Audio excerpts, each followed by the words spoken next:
Largemouth bass are adaptable creatures. They use timber cover and frequent weed edges. They hold in rice beds or under lily pads. At times, they move into deep water humps, and they might swim in open water in search of free-roaming shad. Here, we'll explore another habitat option that attracts them on just about any body of water. It's no real surprise that this is North America's favorite sport fish right here. I mean, it's a challenge to catch, and yet it's a really spirited opponent once you get them on the line, as you just saw. They fight pretty good. And of course, they're widely distributed. That doesn't hurt either. There we go, buddy. Now the situation we've got here is bass like cover, you know, and so it could be submergent weeds. We spend a lot of time fishing deep weed edges, but it could be emergent weed growth. They're attracted to that wherever bass swim. Of course, timber cover, south reservoirs, north we've got timbered pits and that kind of thing, so they love cover. In the situation today, we've got man-made cover. We've got that in the form of docks all around this natural lake, but it could be reservoir docks too. So that's what we'll be fishing today. We'll be talking about what works best in many cases, and then a little bit about what makes a good dock. And this is the first time I've been on this lake, so what you're always doing is looking for the first time out.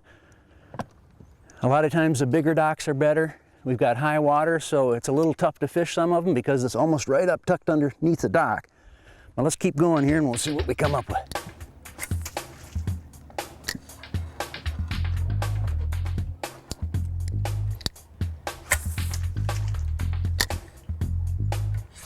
There we go. Come on, out of there. That was nicely done. I was just about to give up. A lot of times all it takes is just a little bit different angle. Nice, nice, getting bigger. You know, as the sun, this dock fishing gets better as the sun gets up. We're actually started a little early. I expect that we'll see bigger fish and we'll see more fish on these docks than we're seeing right now, although it's good right now. Back we go, buddy. Nice. I tell you what, let's take a Yeti moment. I want to show you some of the lures that are really dynamite for this technique that we're using on the docks right here. Typically, I rig 3 rods. I'm going to have a flipping rod, a pitching rod, and then these are my skipping baits right here.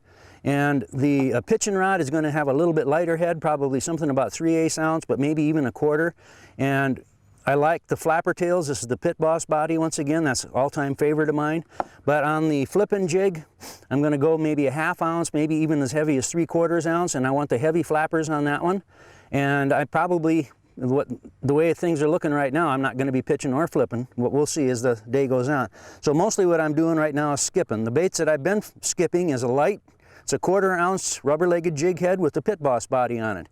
And the Pit Boss body's nice and flat. The jig's not too heavy, so you can skip that across the water. I can skip that 10-15 feet sometimes.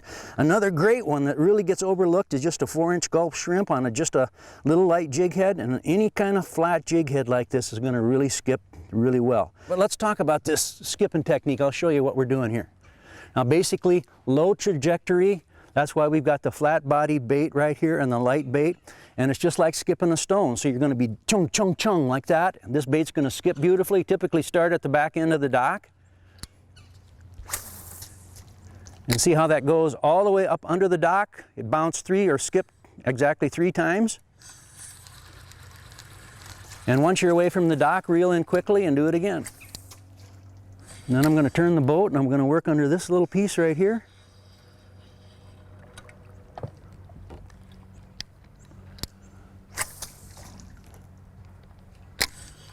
See, that's 15 feet up under there. And typically, when I'm in you can skip with either spinning tackle or casting tackle, and typically when I'm in the south, I use casting tackle, but up north here, the size of the fish is such that, we're maybe get a 5 or a 6 pounder, and you can pull out one of those with the spinning tackle up here. Although my pitching and flipping rods, of course, are casting tackle. So you're always doing a little pitching, a little flipping, and a whole lot of skipping in this conditions right here.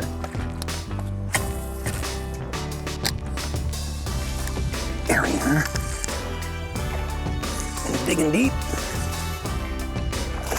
Nice. Henri.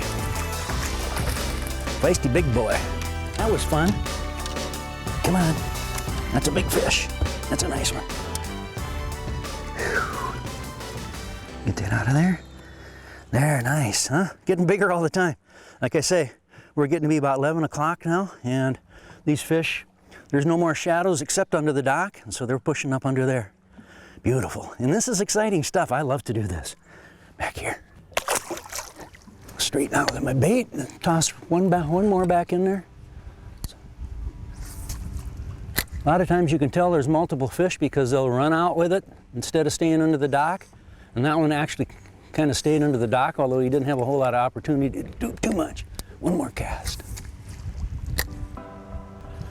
Nope, and on to the next one.